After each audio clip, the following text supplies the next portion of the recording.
Bon, je commence par me présenter. Donc, je m'appelle Marilyn Sikorski, donc sous le nom d'Ange Marion, parce que j'ai écrit un livre, donc c'est mon nom d'écrivain, je dirais entre guillemets, et qui est aussi mon nom de fille. Donc, j'en ai profité un petit peu. Moi, les rêves, ça fait des décennies que je les étudie, jusqu'au jour où des personnes m'ont dit va l'expliquer, ça peut intéresser, c'est des informations qui peuvent être intéressantes pour d'autres personnes. Moi, je n'avais jamais vu le côté transmission, en quelque sorte, des informations. Alors, je me suis laissée convaincre, difficilement, et je me suis lancée un petit peu à faire donc, des petites conférences, et puis petit à petit, bon, j'ai enchaîné avec d'autres conférences, et je me suis aperçue, oui, que ce que je proposais, en fin de compte, intéressait les gens, disons, donner une autre image du rêve que ce qu'on a habituellement. J'ai fait un petit support parce que moi je suis une visuelle, donc je pense aux gens qui sont visuels, qui ont besoin d'avoir une petite image derrière par rapport à l'auditif. On a plus tendance, si vous voulez, à décrocher un bout d'un moment. Bon, je n'ai pas le kinésithérapeute, je ne peux pas vous toucher là. Voilà. Donc le rêve, disons dans un premier temps, encore un peu besoin de mes notes. Physiologiquement, qu'est-ce que c'est que le rêve? Donc là, on va en revenir à la phase de sommeil, aux différentes phases de sommeil que vous avez, et le rêve va venir lors du sommeil paradoxal. Donc une toute petite partie donc, de votre sommeil. Des expériences ont été menées dans des cliniques qu'on appelle du sommeil, justement pour étudier le sommeil. Donc les rêves, bien sûr, sont venus automatiquement. Et ils se sont aperçus que lors de la période de rêve, vous aviez les mêmes parties du cerveau qui étaient activées que lorsque vous étiez en train de mémoriser. Donc ils sont arrivés plus ou moins, après diverses expériences et diverses études, à la conclusion que le rêve était la maturation du système cérébral, c'est-à-dire la mémorisation de tous les acquis que vous avez.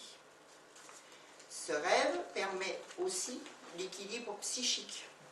Des expériences également ont été menées, où on réveillait systématiquement les gens lorsqu'ils se mettaient à rêver, leur interdisait en quelque sorte cette partie de sommeil, les gens devenaient fous, ils perdaient complètement l'équilibre nerveux. Le rêve, c'est aussi physiologiquement la poubelle, c'est-à-dire que l'on va sortir, j'allais dire les traumatismes, le mot est un peu grave, mais tout ce qui vous a ennuyé, tout ce qui vous a perturbé.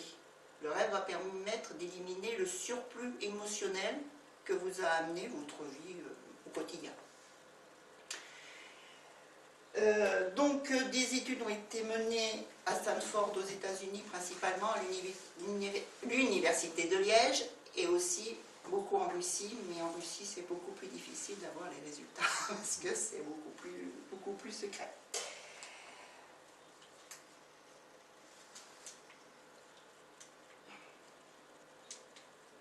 Donc, on va faire, alors très rapidement, hein, pour ceux qui connaissent un petit peu le principe du sommeil, c'est très rapide. Vous avez automatiquement 5 cycles, enfin de 3 à 5 cycles selon les personnes. Vous avez donc tout un ensemble de rêves.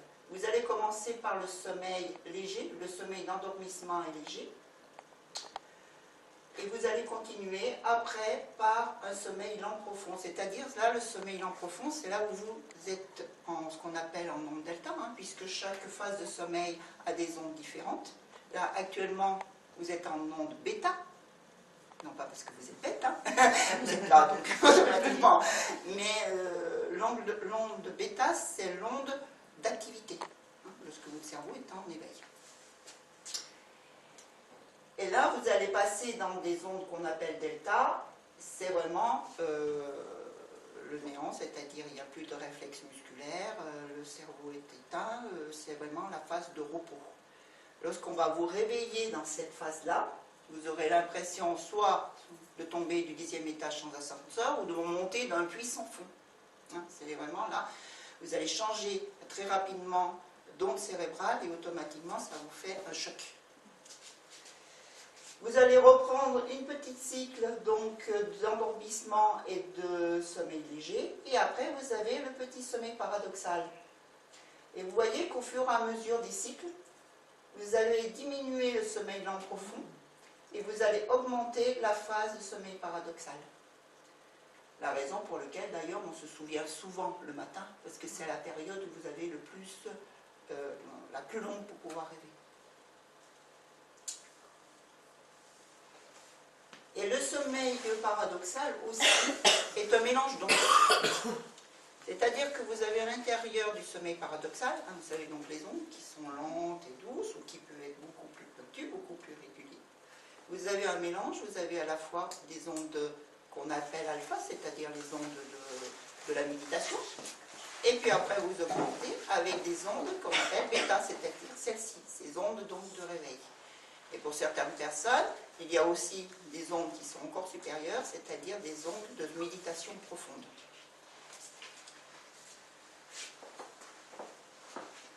Donc on l'appelle aussi REM parce que c'est un des, comment dirais-je, physiquement vous avez les yeux qui bougent. Pendant le sommeil paradoxal, vous avez les yeux qui bougent sur les paupières.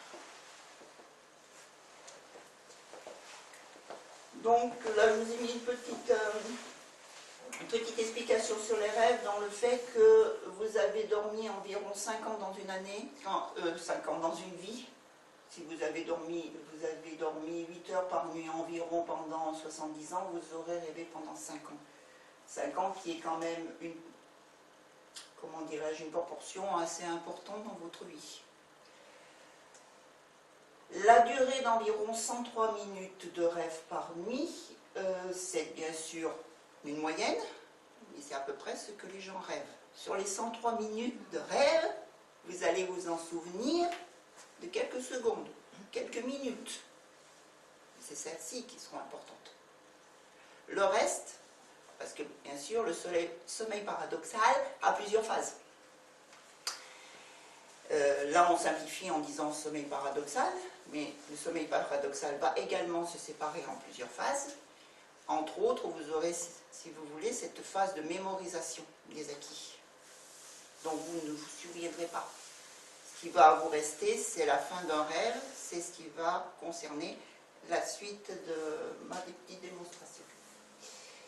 Maintenant, on va passer du côté, on a fait physiologique, maintenant du côté psychologique. Donc, pendant des siècles, le rêve, c'était quoi? C'était souvent des messages que vous aviez de Dieu, de démons. À une certaine époque, il était très très mal vu de parler de ces rêves, c'est que vous étiez possédé. De messages d'entités supérieures, des oracles. Hein, les oracles se faisaient par les rêves, je ne dis pas que ça n'existe pas, hein, mais disons que la clé était uniquement sous cette base-là. Donc ce philosophe allemand, Lichtenberg, a été très important pour la définition de l'inconscient. Il a fait des travaux qui étaient très pointus. Vous connaissez ce nom? Non, personne ne le connaît, alors que les travaux qu'il a réalisés au niveau de l'inconscient sont véritablement précurseurs pour tout le reste. Parce que ce monsieur Freud, je pense que lui vous le connaissez, s'est énormément servi de ses travaux pour pouvoir lui-même déterminer, si vous voulez, tout le travail qu'il a fait. Et pour Freud, les rêves, c'était juste l'expression de désir travesti refoulé. C'est-à-dire que toute la symbolique pour Freud, c'était personnel. C'était vous et vos propres traumatismes, vos propres désirs, vos propres peurs. Alors que la personne importante, je dirais, Carl Gustav Jung, lui, a ouvert un univers plus vaste, dans le sens où c'est que lui, il a mis une symbolique qui était au niveau de votre culture, de votre éducation familiale. C'est-à-dire pas seulement vous, mais tout votre entourage autour. Donc il a ouvert véritablement une autre approche, et surtout il a proposé ce qu'on appelle des archétypes, les symboles ou les archétypes, qui sont toujours utilisés de nos jours.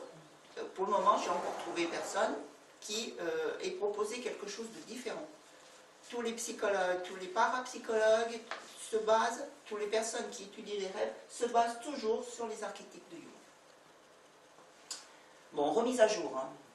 Là, parce que à son époque, le portable par exemple n'existait pas. Donc après, on a remis à jour, si vous voulez, tout un ensemble de symboles, mais la base est restée la même. Après, vous avez, bon, je vous ai mis Krikemichan par exemple, pour vous donner d'autres approches. Eux, si vous voulez, lui,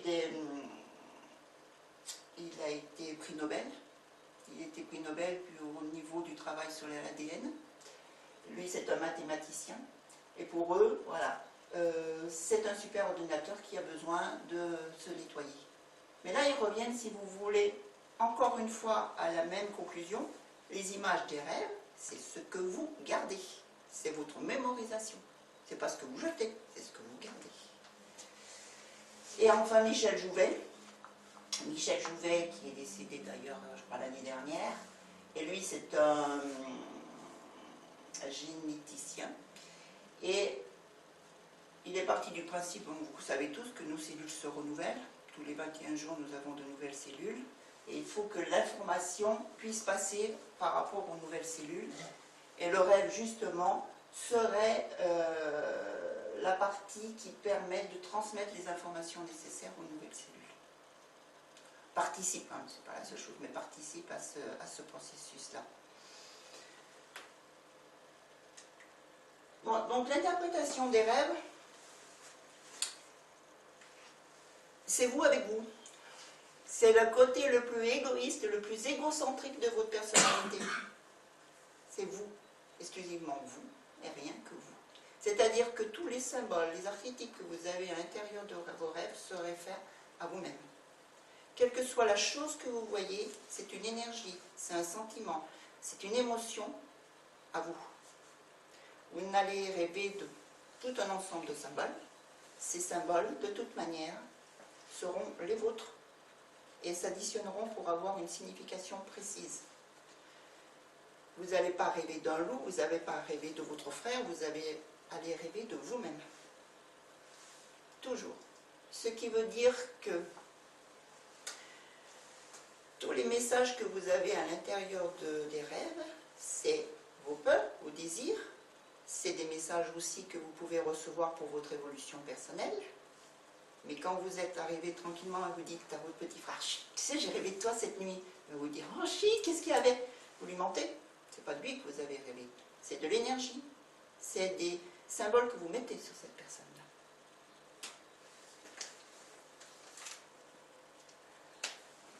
D'autre part, la symbolique d'un rêve, ce n'est pas sortir un élément. La symbolique d'un rêve, c'est vraiment faire l'addition. C'est une équation mathématique, vous additionnez tous les symboles pour avoir une solution. Si vous éliminez un symbole, vous changez la solution finale. Donc à l'intérieur d'un rêve, de ce qu'on se rappelle de ce rêve, hein, bien sûr, hein, certains éléments peuvent être perturbants, peuvent être dérangeants, on n'a pas trop envie non plus de le voir, et on l'élimine, on garde ce qui nous plaît. Et là, vous modifiez totalement le message final. Vous avez changé une partie de l'équation, vous changez la solution finale.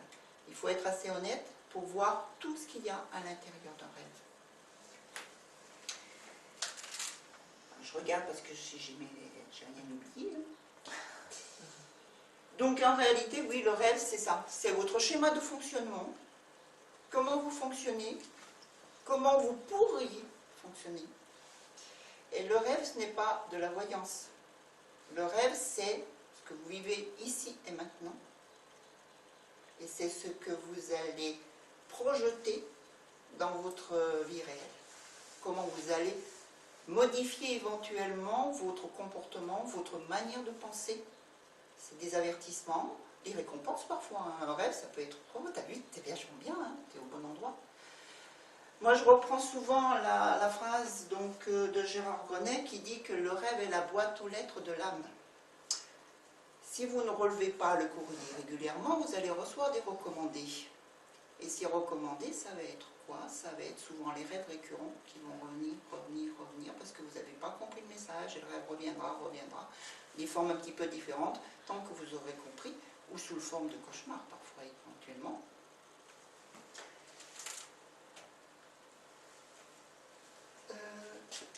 Voilà. Ce que je voulais vous dire aussi, c'est que le rêve, il ne faut pas oublier que c'est une poubelle. C'est-à-dire que vous allez sortir le côté émotionnel trop fort. Donc, vous pouvez arriver en disant « j'ai fait un cauchemar », je vous dirais c'est presque chic. C'est très bien. Sur le moment, c'est peut-être difficile à vivre, mais ça veut dire que tu as évacué un ensemble de choses que tu avais du mal à intégrer, à digérer. Donc, tu l'évacues par le système du rêve.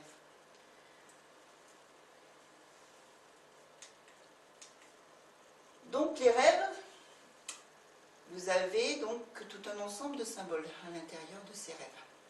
Ces symboles, vous allez chercher à les comprendre, souvent par des dictionnaires des rêves, par internet. Vous voyez, moi je vous en ai mis 22 comme les tarots. Tous sont différents.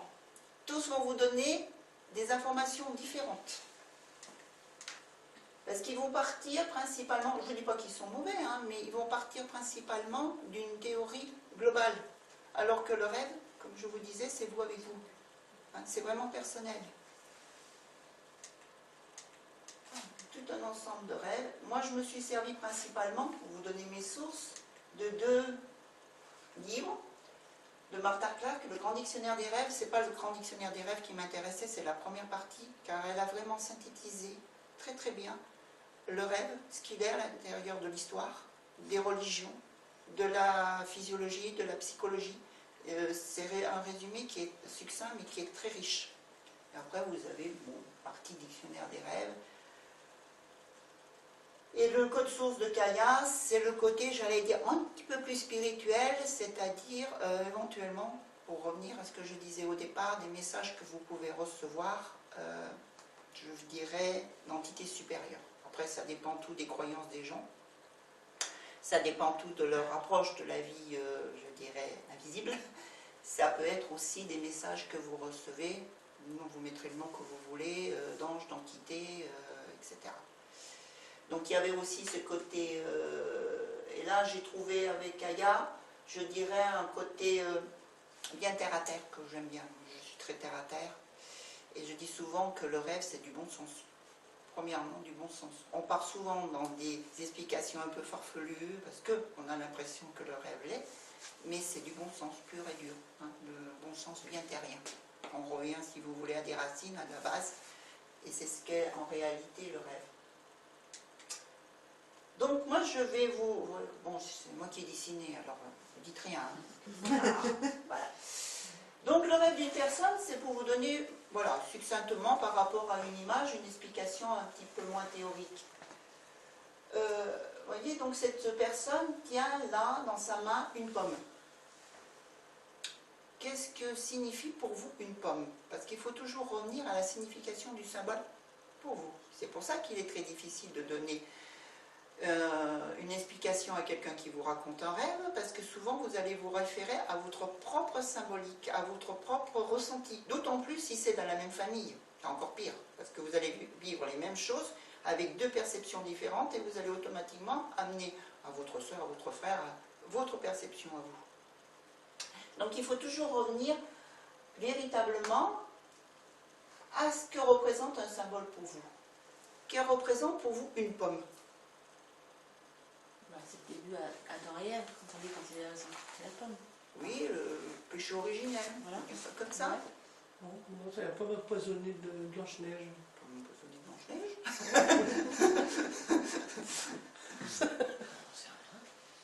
Ouais, la nourriture. La nourriture, un fruit. Donc si vous voulez, quand on va commencer un décryptage des rêves, on va partir du symbolique que vous avez sur cette pomme. Là, entre autres, si vous voulez, cette personne regarde une pomme, pourquoi? Parce que ses parents sont des producteurs de pommes. C'est-à-dire que la pomme, pour elle, représente l'argent, l'aspect social. Je me présente, je suis producteur de pommes. Le fait que la famille vivait grâce à ce fruit-là, c'était important. Si les fruits n'étaient pas là, on n'avait pas l'argent pour pouvoir vivre. Et c'était le travail, la puissance du travail, l'apport socialement d'un intérêt. Donc dans sa vie, elle se base sur sa pomme. Elle regarde que sa pomme. C'est-à-dire qu'elle regarde le côté travail, intérêt social. Pas dans le mauvais sens, hein. La pomme, c'est justement le fruit qui apporte, comme vous disiez, une nourriture. Donc une nourriture à tout point de vue. Pas seulement une nourriture pour votre corps, mais aussi pour votre esprit, pour pouvoir tout simplement vivre tous les jours. Simplement se basant sur cette partie-là de sa vie, elle ne voit pas qu'elle est en bascule. Elle est en bascule parce que simplement elle a oublié les autres parties. la partie familiale, la partie amicale, la partie sociétale, mais plus dans l'amitié, dans la fête. C'est le travail, simplement. Il faut que j'ai des ressources pour pouvoir vivre. Elle oublie ça. Et ils lui font voir que si elle continue à rester fixée là-dessus, elle risque de tomber dans de l'eau. L'eau, selon les archétypes de Jung, c'est l'émotion. Là, vous voyez, la mère, elle n'est pas très sympa, elle est agitée. Elle va tomber dans une mer d'émotions où elle risque de se faire manger. Bon, ça, c'est des ailerons de requin, je ne suis pas très net, mais voilà. Elle va se faire manger. Là aussi, question, que représente le requin pour vous? L'océanographe aura une image totalement différente d'un requin que vous qui avez vu les dents de la mer 3 jours avant. Hein? Donc il faut aussi voir ce que va représenter ce symbole de requin. Là, on va dire, bon, elle était plutôt dans de la mer, donc si elle tombait dans cette mer d'émotions, elle allait se faire manger. Elle allait perdre toute une partie de son côté équilibre de vie. Et là, dans son rêve, elle a un animal volant. C'est-à-dire que tout ce qui se rapproche à l'air, c'est les pensées. La pensée est en train d'arriver. C'est une chouette. Là, j'ai décalqué, hein, ça c'est plus reconnaissable. C'est une chouette. Et cette chouette, pour la plupart des gens, c'est la sagesse. Je dirais c'est Athéna, si vous voulez. Hein. C'est la sagesse cachée de la nuit, parce que c'est un animal de nuit. Elle a mis là une chouette, elle vit la nuit. Donc c'est pas connu, ce n'est pas vu encore. C'est dans la nuit, c'est dans le sombre. Mais c'est la sagesse qui arrive et qui lui dit « Oh, je suis là, regarde-moi, j'ai des pensées, il faut que tu changes ton mode de pensée. Regarde la pensée qui t'est encore inconnue, qui t'est encore invisible. » Bon, c'est très simple hein, comme explication, je dirais. Mais vous voyez, c'est un peu pour schématiser ce que peut être, si vous voulez, un rêve. Donc toujours se le ramener à vous-même, à votre propre culture, qu'elle soit familiale, de civilisation, à votre propre ressenti, à vos propres expériences, qui ne sont pas du tout les mêmes que la voisine d'à côté. Le même symbole n'aura pas du tout la même signification. Donc c'est pour ça qu'il faut, lorsqu'on décrypte un rêve, complètement se sortir de soi-même, de sortir de son propre, comment dirais-je, son propre schéma de pensée. Pour moi, un loup, c'est ça. Mais là, quand quelqu'un vous raconte un rêve, il faut l'oublier. Il faut rentrer dans l'imaginaire de la personne, dans ce qu'elle va vous dire au niveau, justement, de ce qu'est ce loup. C'est pour ça que c'est très dur, quand les gens disent des rêves, de leur dire « Ah, ça veut dire ça et ça et ça ». Non. Déjà, il faut faire addition tous les symboles. Jamais oublier d'additionner tous les symboles. La plupart du temps, il y en arrive. J'ai vu un loup qui mangeait. Et autour, qu'est-ce qu'il y avait? Quelles étaient les couleurs? Quels étaient les sentiments? Quelles étaient éventuellement les paroles qui ont été prononcées? Quels étaient les chiffres qui ont pu apparaître? Tout un ensemble de choses. Quelle était la couleur de ce loup? Ouais, il n'y a pas très longtemps, il y a quelqu'un qui m'a raconté qu'elle avait vu un cheval dans son salon. Donc quel était le symbolisme du cheval pour elle?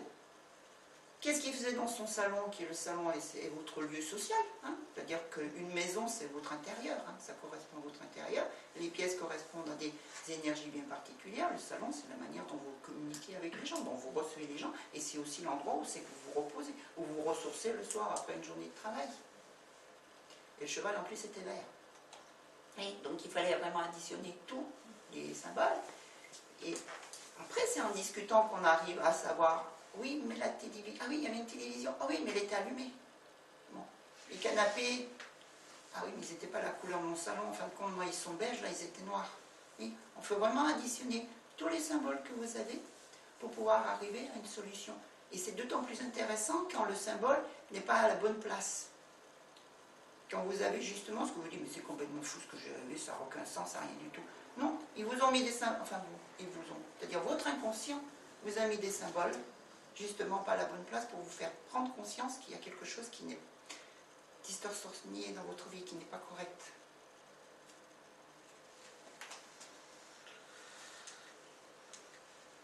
Alors après, vous vous avez tout un ensemble de rêves. Là, c'est souvent ce qu'on me pose la question. Vous avez des rêves complètement différents. J'ai appelé ça le rêve de Monsieur Tout-le-Monde, c'est-à-dire le rêve que vous faites régulièrement toutes les nuits. Vous allez rêver de vous avec vous. Vous avez vos propres symboles, vous avez vos propres ressentis, et vous devez tirer, comment dirais-je, une solution, voilà, de ça. Pour votre vie éveillée, hein, c'est pas des messages comme ça dans le truc, c'est pour votre vie éveillée qui vous font prendre conscience d'anomalie. Donc le rêve de Monsieur Tout-le-Monde. Après, vous avez ce que j'appelais moi le rêve prophétique, que beaucoup de gens appellent le rêve prémonitoire. C'est-à-dire que vous allez voir un épisode de quelque chose qui va se réaliser. Il y a de plus en plus de personnes qui le font, parce que je pense que, comme vous savez, les énergies ont beaucoup changé sur Terre, et qu'il y a actuellement une ouverture qui est en train de se passer. Donc ce rêve-là, ce que moi j'appelle le rêve prophétique, c'est-à-dire que vous allez rêver d'un événement très court, et souvent ce rêve a une énergie totalement différente, c'est-à-dire qu'il est non seulement très très court, il est très précis, et vous rêvez de gens, c'est-à-dire qu'une personne que vous avez qui est véritablement connue. Là, vous avez souvent, en plus, un message verbal, vous allez entendre une petite phrase, ou pas, hein, dans les cas, mais c'est très court, très précis, très infime, vraiment. Hein, souvent, dans les rêves, c'est un peu flou, il y a des choses qu'on ne distingue pas trop, on va changer de plan de conscience, on va changer d'endroit. Là, c'est vraiment très court, très précis. Et souvent, ça se réalise, mais ça va se réaliser très rapidement, dans les jours, les semaines qui vont suivre. C'est quelque chose, je dirais, à la rigueur, qui sert peut-être pas spécialement. On vous avertit simplement. Vous vous avertissez vous-même, en fin de compte, de quelque chose qui va arriver. À quoi ça va vous servir dans l'absolu? Voilà, chacun peut voir. Moi, j'ai rêvé, par exemple, j'avais un de mes fils qui était à l'étranger, je savais qu'il ne pouvait pas avoir d'avion pour participer avec nous à une fête médiévale qui se passe à Crémieux. J'étais un peu déçue parce qu'on l'avait prévu, on fait des spectacles, on l'avait prévu dans notre spectacle et tout, il ne pouvait pas venir. La veille, j'ai rêvé, je l'ai vu arriver, je l'ai vu monter les escaliers, je l'ai vu rentrer, j'étais avec des gens, donc des bénévoles des médiévales dans la salle, je l'ai vu arriver comme ça. Je me suis réveillée en me disant, oh, c'est ton désir, t'as rêvé de ton désir parce que tu avais tellement envie qu'il soit là, voilà. Le lendemain, quand on est rentré un peu tard le soir, parce qu'on était en répétition, il était là. La voiture était là. J'ai eu un avion, j'ai pu me débrouiller, là j'arrive. Ouais. Donc en réalité, j'avais vu un peu avant ce qui allait se passer. Mais c'est souvent très très court, très précis. Et on a tendance à vouloir leur donner une signification très, très profonde.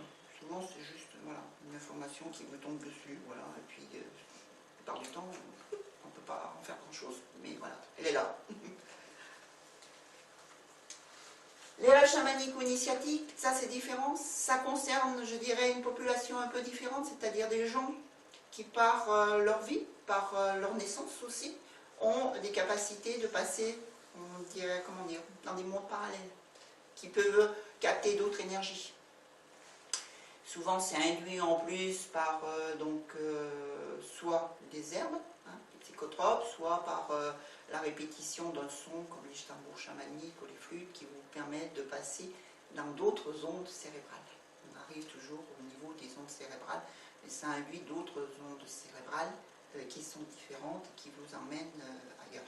On appelle ça les ondes tétra, enfin on appelle ça, les scientifiques appellent ça des ondes tétra, c'est-à-dire c'est véritablement l'onde de la méditation profonde, j'allais dire c'est les moines tibétains, c'est vraiment un niveau supérieur où le cerveau à ce moment-là se déconnecte un peu de la réalité concrète d'ici pour pouvoir capter d'autres énergies, d'autres univers, entre guillemets. Mais ce n'est pas donné à tout le monde. Mais d'accord, c'est souvent un très très long apprentissage et qui n'est pas toujours très simple et très, très facile à faire. Les rêves visionnaires, eh ben, ça arrive à certaines personnes, et malheureusement pour elles, je dirais, parce que c'est les rêves que vous avez qui concernent non pas à ce moment-là vous, mais la planète. C'est-à-dire qu'il y a des études qui ont été faites en Russie qui étaient très poussées là-dessus, qui sont super intéressantes. Des personnes ont des capacités de capter, je dirais, des énergies, je sais quel nom employer par rapport à vos propres croyances, vos propres connaissances, mais qui sont capables de capter des pensées, vous savez, les formes de pensée, et elles vont les transformer en images. Mais ça ne les concerne pas. Le plus connu, c'est le scratch d'avion. J'ai rêvé d'un scratch d'avion, 6 mois après, l'avion il scratch. Et certains ont des rêves qui sont extrêmement précis, mais ils ne vous servent à rien, parce que vous n'avez pas appelé la compagnie en lui disant, dis donc, il y a l'avion machin de tel jour qui va scratcher. On vous rira au nez, de toute manière, vous ne pourrez rien y faire. J'ai certaines personnes, avant les attentats, les premiers attentats, qui faisaient énormément de cauchemars terribles, de sang, de violence. Le jour où les attentats ont lieu, les rêves terminent. Il n'y a plus de rêve. Ils s'arrêtent avec le moment où ce qui a été pensé, ce qui a été concrétisé, si vous voulez, au niveau d'un égrégore de pensée, c'est réalisé. C'est le genre de rêve qui sont un peu difficiles pour les personnes qui le vivent. Il y a une chose, c'est je le laisse passer, je le ramène à la terre. Je m'en lave en quelque sorte, je m'en débarrasse. Bon, je le dis facilement comme ça, c'est moins évident dans l'expérience. Mais voilà, il y a des personnes, moi je dis ce sont des antennes, n'est-ce pas, ou parfois des paraboles carrément, et qui captent beaucoup plus facilement ce genre de choses. Alors ils ont fait des expériences avec des gens qui avaient justement des rêves visionnaires à travers le monde et qui ont fait le même rêve au même moment, concernant la même, je dirais souvent c'est des catastrophes malheureusement, et qui ont pu regrouper, si vous voulez, le fait que tout un ensemble de personnes sont plus ou moins connectées et arrivent à capter, si vous voulez, la même énergie au même moment. Le rêve télépathique, bon, c'est déjà un petit peu plus, là on va rentrer plus au niveau des croyances de chaque personne, c'est-à-dire, c'est l'âme de quelqu'un qui vient visiter, ou que vous allez visiter l'âme de quelqu'un. C'est beaucoup plus difficile à déterminer, si vous voulez, si c'est vous, ou si à ce moment-là vous avez un contact avec quelqu'un d'autre. Ça, comment dirais-je, ça peut se faire que par l'intuition, je dirais au début, je suis complètement paumée là-dedans, puis petit à petit, quand la personne raconte automatiquement, il y a un clic qui se fait. Oui, c'est ça. Alors, ne me demandez pas pourquoi, moi je dis, je vais là-bas, je suis très cartésienne. Voilà, à un moment donné, quand on me raconte, il y a l'énergie qui vient, qui est complètement différente, on dit, ah, c'est plus le rêve de la personne. Bon, ça c'est rare, hein, je veux dire, 99% des gens, c'est le rêve de monsieur tout le monde. Mais il est intéressant de connaître les autres parce qu'on peut être amené à le faire ponctuellement à un moment donné parce qu'on a une expérience traumatisante, parce qu'on a une modification dans son mode de vie, on peut arriver à avoir ce genre de rêve. Et puis, ce que j'appelle le voyage astral, enfin d'autres mettront d'autres mots, qui ne sont pas des rêves. C'est quand vous partez, et là aussi c'est une population bien particulière qui part ailleurs. Et souvent, dès l'enfance. Bon, je peux vous en parler facilement, j'ai mon fils qui fait ça. C'est un voyage dans un autre univers ailleurs. Ce n'est plus un rêve où vous parlez de vous à vous-même, mais c'est simplement que vous allez visiter autre chose ailleurs. D'autres plans de conscience, d'autres univers, vous mettez le mot que vous voulez là-dedans. Ce genre de voyage astral, en plus, la plupart du temps, vous n'avez pas les gens de votre entourage habituel, c'est-à-dire vous êtes dans un milieu totalement inconnu. Et avec des sensations, des visions totalement différentes de la vie ici, je dirais en guillemets sur Terre. On reste peut-être sur Terre dans un autre univers parallèle, je ne sais pas, où on va ailleurs. Et moi j'ai pas mal de gens qui m'ont demandé comment on fait pour faire un voyage astral. J'ai dit vous n'en faites pas, vous êtes très bien comme vous êtes. Parce qu'il y a quand même un danger extrêmement potentiel dans ces voyages, c'est qu'on ramène quand même. On ramène parfois des coups, on ramène des choses, on ramène physiquement, ou on ramène une fatigue monstrueuse, le matin, les jambes coupées, à peu de pouvoir marcher, comme si vous aviez couru pendant toute une nuit. Donc, voyage astral, c'est quelque chose d'un peu plus particulier. Mais bon, je vous rassure, hein, il y en a peu quand même qui le font. régulièrement. Bon, ça peut arriver, hein, que vous en fassiez un. Voilà. Les monsieur tout le monde, j'ai tout passé. Et puis pour le dernier, ben, ce qu'on appelle les rêves éveillés ou lucides, c'est-à-dire qu'en réalité, dans vos rêves, vous allez intervenir. C'est-à-dire que vous allez modifier les éléments de votre rêve. Alors, le rêve lucide, comment dirais-je, c'est en fin de compte, dans un rêve, avoir la faculté de raisonner, la faculté de voir les éléments et de changer les éléments. Par exemple, hein, vous êtes poursuivi régulièrement par un loup derrière, au lieu de courir désespérément et puis de ne pas pouvoir avancer, vous vous retournez et vous dites au loup, à la niche, je ne veux plus te voir. C'est un peu ça. Je simplifie, hein, je simplifie énormément parce que je dirais un rêve éveillé lucide, c'est une conférence entière pendant 3 heures ou même toute une nuit, à la rigueur, si on peut en parler. Là aussi, c'est pas récent. Les rêves et des moyens de diriger, le premier livre a été édité en 1867 par un marquis français qui s'appelle Hervé de Saint-Denis. Vous voyez, ça ne date pas d'aujourd'hui.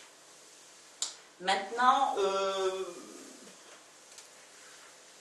c'est, si vous voulez, rêver en étant conscient. Il y a tout un ensemble de techniques qui sont maintenant accessibles pour pouvoir accéder à ce niveau-là, hein, de pouvoir diriger ses rêves.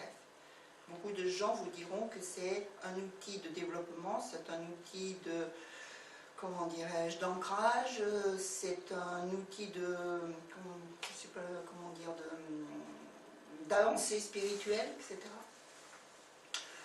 Moi, je dirais que, pour monsieur tout le monde, il y a quand même un danger. C'est-à-dire, par exemple, vous arrivez dans un lieu, dans votre rêve, bien sûr, vous avez une plage devant vous, vous êtes sous les cocotiers, et la plage, elle est noire, le sable est noir. La signification de ce rêve est précise pour vous, c'est-à-dire qu'il y a une signification pourquoi le rêve, le sable est noir. Vous allez rêver, être dans un rêve éveillé lucide, vous allez pouvoir transformer. Non, le sable, il n'est pas noir, il est blanc pour moi, et vous le transformez en blanc. Vous perdez la symbolique de votre rêve. Vous perdez une des symboliques que votre inconscient est en train de vous donner. À vouloir trop diriger, moi j'ai vu certaines personnes, à vouloir trop diriger justement leur rêve, ils perdent, si vous voulez, ce côté communication avec l'inconscient. Le conscient prend le dessus et il est le chef, il est le maître.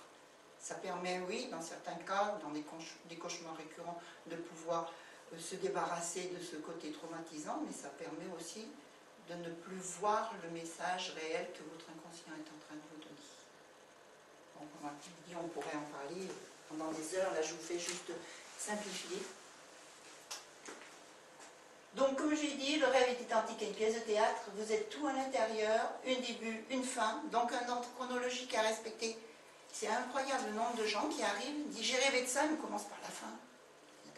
On reprend, vous allez me raconter le film depuis le début. Moi je ne veux pas savoir qui est l'assassin à la fin, je veux savoir comment vous avez arrivé à ce niveau-là. Le thème général, hein, de votre rêve, avec tous les détails, et puis l'ambiance, hein, de votre rêve, hein, positive ou négative, ou voilà, un mélange des deux, ça va dépendre. Et puis après, donc, on va passer aux différents symboles que vous allez pouvoir rencontrer, ce qu'on appelle les archétypes de Jung, qui sont les symboles qui sont encore actuellement pris à l'intérieur des rêves. Donc le feu, l'esprit matériel, vous allez rêver d'un feu. Alors, déjà, dans un premier temps, il n'y a pas de symbole positif, il n'y a pas de symbole négatif. Le symbole, c'est vous avec vous-même, donc automatiquement, vous allez y mettre votre ressenti. Vous pouvez très bien rêver d'un feu qui est le bon feu de cheminée, donc vous aurez le côté positif, comme le feu qui va brûler le grenier de la maison. Là, ça devient du négatif pour vous, peut-être pas. Vous allez brûler le grenier de la maison, il y a peut-être une raison. Qu'est-ce qu'il y avait dans ce grenier qui vous empêche d'avancer, qui vous empêche justement de grandir? Donc le feu, même par son côté destructeur, peut avoir une symbolique extrêmement positive.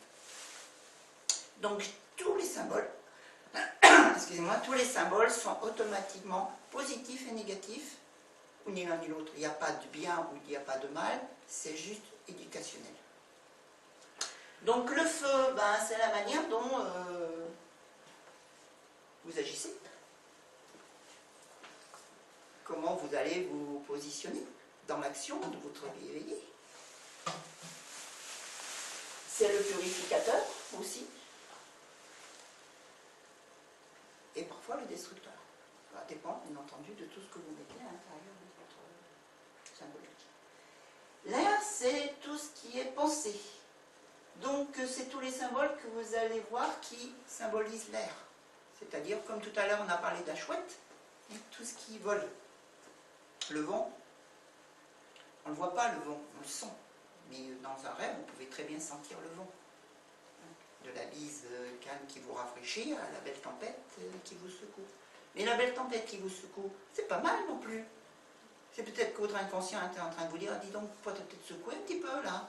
Tu es en train de te faire plan-plan au niveau de tes pensées, il faudrait peut-être un petit peu repartir dans une évolution. L'eau, qui sont les émotions. Donc, ne pas mélanger pensée et émotion, ce sont deux choses différentes. La façon dont vous pensez et la façon dont vous ressentez, c'est pas la même chose. L'émotion, c'est différent. Et l'émotion, c'est tout ce qui est eau. Et là, vous avez très très souvent un liquide. Pas obligatoirement de l'eau, mais un liquide dans vos rêves. Ça peut être du sang, par exemple. Là, vous allez additionner la couleur rouge par rapport au liquide, etc. Tout ce qui va se rapprocher donc de l'eau, c'est-à-dire aussi bien le bateau, le poisson, le mammifère marin, etc.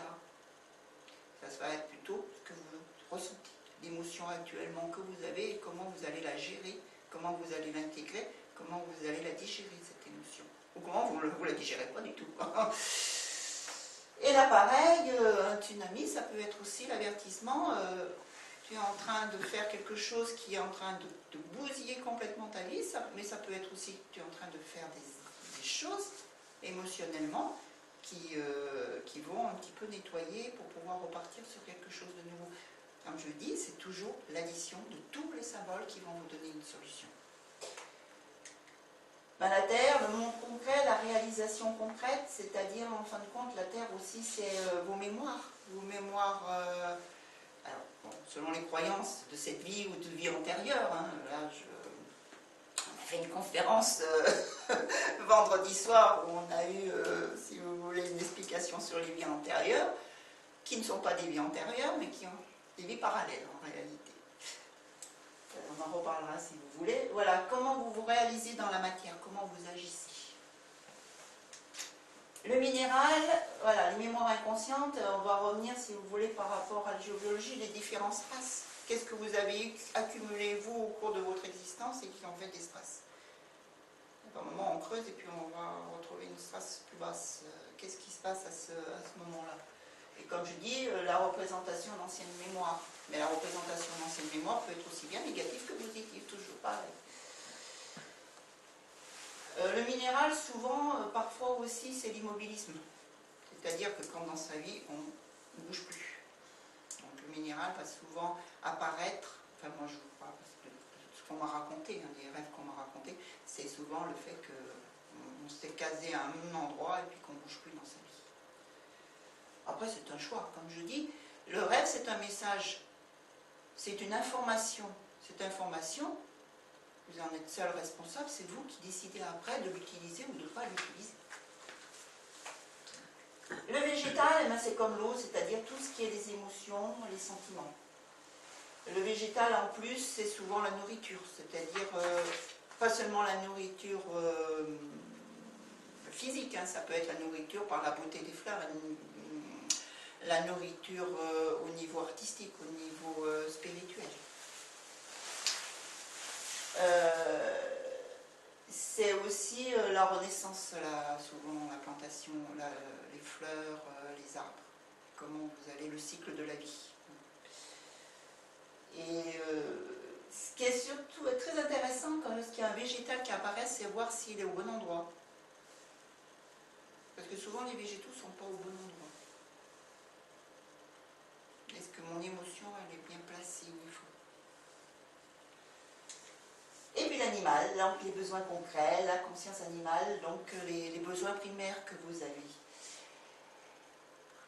Et là, c'est Kaya qui insisté énormément sur le fait de travailler sur ces animaux intérieurs, c'est-à-dire ces instincts, ces façons de se défendre, ces besoins primordiaux, manger, boire, avoir un toit pour être bien, se reproduire, etc. C'est ne pas les, comment dirais-je, les mettre sous le boisseau, hein, les réprimer. Ce n'est pas non plus se laisser guider par eux, c'est simplement arriver à trouver l'équilibre, c'est-à-dire les intégrer. Il y a une carte de tarot qui est super bien, je ne sais plus, c'est où vous avez une femme avec le lion à ses pieds. Le lion n'est pas attaché, n'est pas contraint, il est libre, mais il est couché à ses pieds, il est contrôlé. Mais si vous l'attachez, si vous les mettez, c'est pas mieux, c'est-à-dire que vous ne laissez pas votre côté animal, parce qu'on est des mammifères, il faut accepter ce fait-là et qu'on a besoin aussi de laisser passer ces instincts animaux qui nous sont aussi utiles. Et puis l'humain. Donc l'humain, alors là c'est assez marrant dans les rêves, c'est qu'on veut toujours que ce soit l'autre qui vienne dans votre rêve. L'humain que vous voyez, c'est vous, c'est des... D'ailleurs les animaux aussi, hein, mais c'est des parties de votre personnalité. Vous allez rêver de votre sœur, c'est pas votre sœur que vous rêvez. C'est de l'énergie, c'est des sentiments que vous posez. Souvent, moi je pose la question, mettez-moi 3 adjectifs ou 4 adjectifs sur cette personne. C'est ce qu'elle va être pour vous, c'est-à-dire le symbole. Ma sœur, c'est quelqu'un de doux, de gentil, donc c'est moi, c'est mon côté doux et gentil que je vois dans mon rêve. Et c'est pour ça que je vous disais au départ, quand vous dites à quelqu'un j'ai rêvé de vous, non, vous n'avez pas rêvé de cette personne, vous avez rêvé d'une partie de vous-même, de vos différentes personnalités. Moi, j'ai certains psychologues ou psychiatres vous diront qu'on est tous des schizophrènes. On a un tronc commun simplement par rapport à on ne développe pas une maladie parce que nos personnalités sont très bien accrochées à ce tronc, sont très cohérentes. Simplement vos personnalités, elles vont modifier.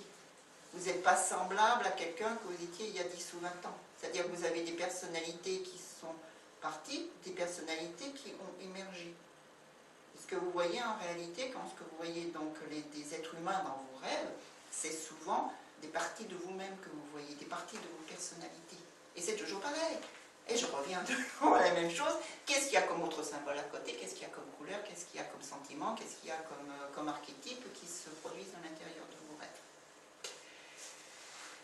Et l'humain,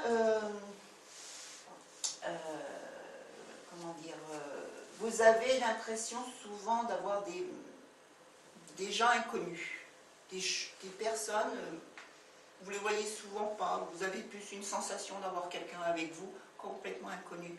C'est vraiment les personnalités qui sont en train d'arriver, qui ne vous sont pas encore connues. Elles sont là, qu'est-ce qu'elles font? C'est quelque chose qui est en train d'émerger. Maintenant, est-ce que cette personnalité émergente vous plaît ou ne vous plaît pas? C'est-à-dire que c'est peut-être aussi un avertissement, tu as vu ce qui est en train d'émerger, redescends-le, ou au contraire, laisse-le libre. C'est votre vie, à vous, au jour le jour, qui va vous dire simplement, c'est simplement une information qui vous est donnée par votre inconscient. Et plus les personnes sont proches de vous, plus c'est des parties importantes de votre personnalité. Gaïa, lui, développait bien le fait que si vous rêvez d'une femme, c'est votre façon de penser, c'est votre intériorité, c'est l'émotionnel. Si vous rêvez d'un homme, c'est plutôt la manière dont vous allez agir dans la vie, comment vous allez concrétiser dans la vie les pensées, les événements qui se passent.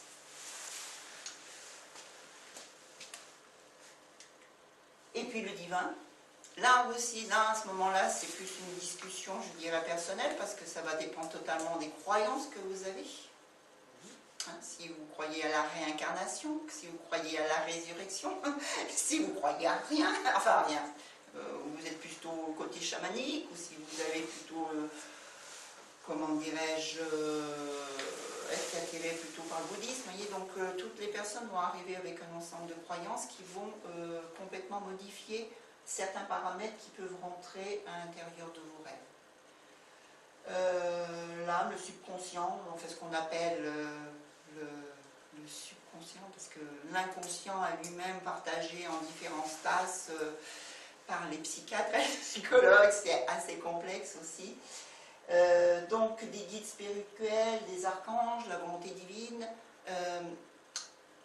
Comment dire, quand quelqu'un raconte un rêve et qu'il a eu, si vous voulez, une entité, enfin pas une entité, je ne vais pas dire ça, un guide, je vais prendre le mot guide pour générique, hein, il y a une autre énergie. Lorsque vous racontez le rêve, il y a quelque chose de différent dans le rêve. Il y a quelque chose qui fait tilt. Je ne l'explique pas. Voilà, vous avez un message qui vient d'ailleurs, qui vient se glisser à l'intérieur de vos rêves. Mais c'est souvent, justement, une impression qu'il y a quelqu'un derrière moi. Je ne sais pas ce que c'est, je ne l'ai pas vu. Et souvent en observateur, j'avais quelqu'un qui m'observait dans les rêves. Ça, c'est souvent quelque chose qui revient. L'observateur derrière, qui est en train de voir où c'est que vous en êtes en réalité. Et qui vous regarde.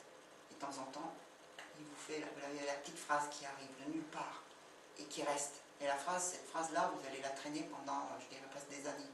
Et on m'a dit ça. Souvent, c'est le message qui vous est arrivé. J'allais dire en guillemets d'ailleurs. Enfin, je dis là, après, c'est une discussion avec la personne par rapport à son niveau de croyance, par rapport à ce qu'elle est capable d'accepter, mais comme message, comment elle est capable après de l'intégrer à l'intérieur. Mais bon, je vous dis, rassurez-vous, la plupart du temps, c'est vous avec vous-même. Hein. Les couleurs dont on en parlait, bon, moi ce que je vous ai mis, c'est les couleurs des chakras, la chose habituelle que vous allez retrouver systématiquement, la signification primaire, mais c'est toujours pareil, une couleur, c'est comment vous allez la ressentir. On dit que le vert, bon, l'amour, l'apaisement, l'espérance, etc. Mais pour certaines personnes, le vert, ça peut être aussi la guerre, la passion, le poison des plantes, le vert des plantes. Tout bon, comment vous allez ressentir cette couleur-là. Si elle est vive, si elle est éclatante, si elle est terne, si elle vous agresse. La couleur que vous allez mettre peut être aussi bien négative que positive. Qu'est-ce que j'y mets moi dessus?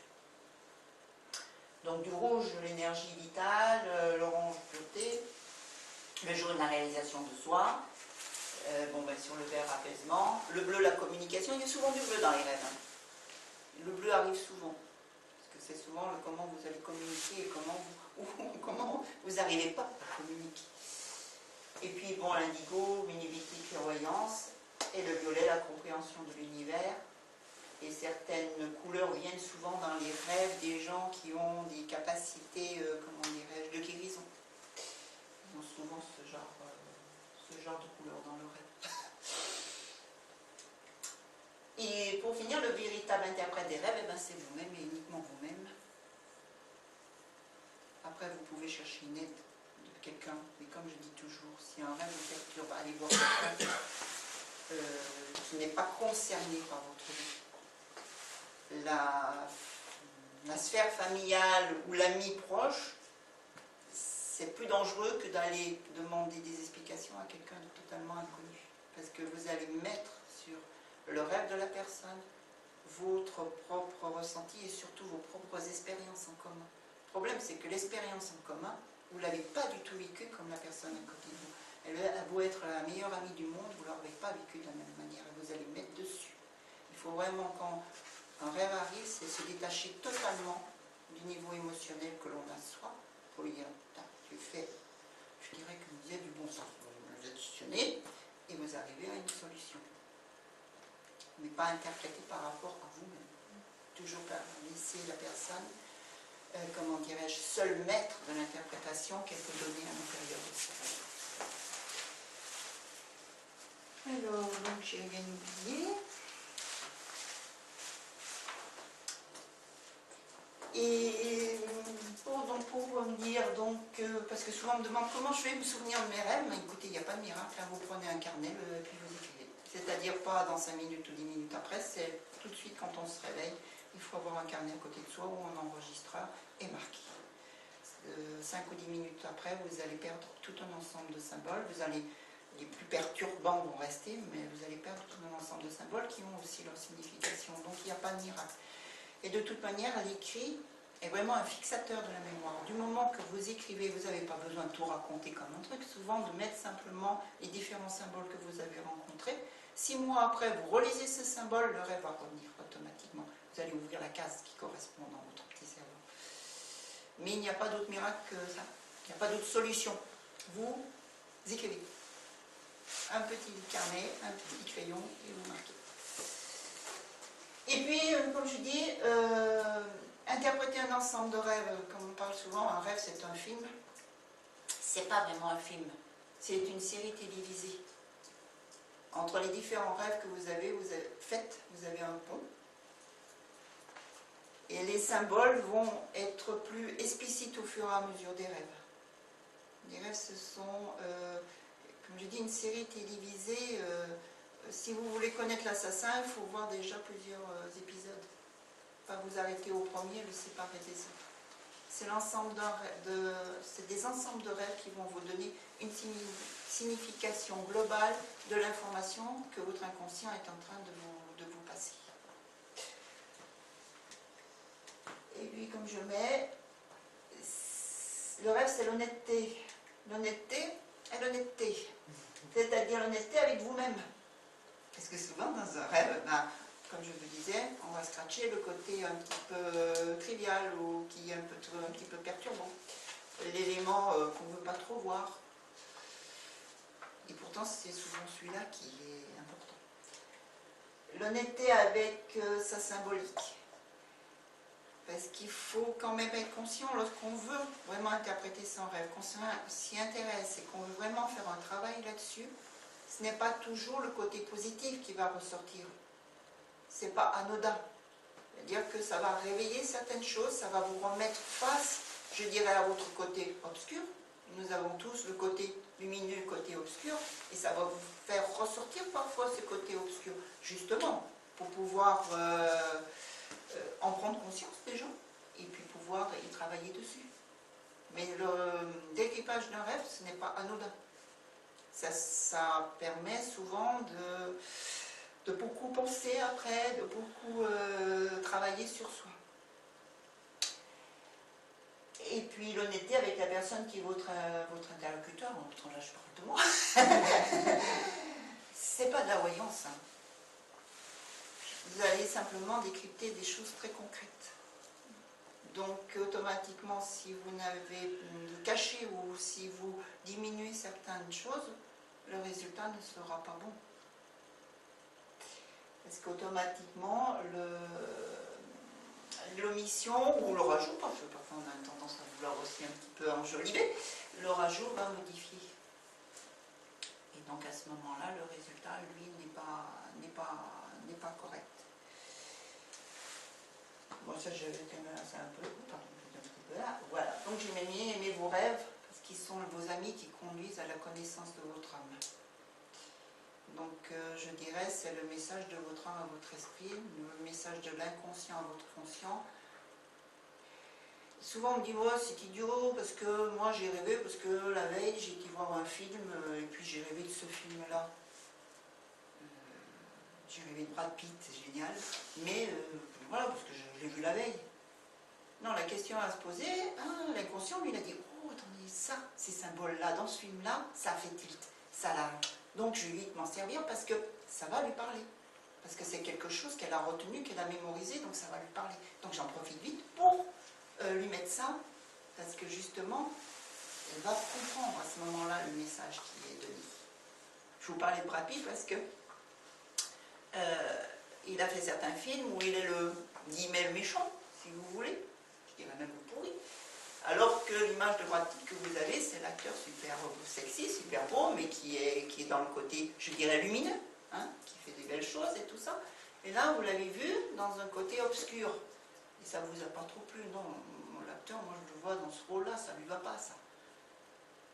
Mais le rêve, il va vite s'en servir en disant, oh, qu'est-ce qu'il y a dans ta vie actuellement qui voudrait être lumineux, mais que tu es en train de tourner plutôt du côté un petit peu plus obscur.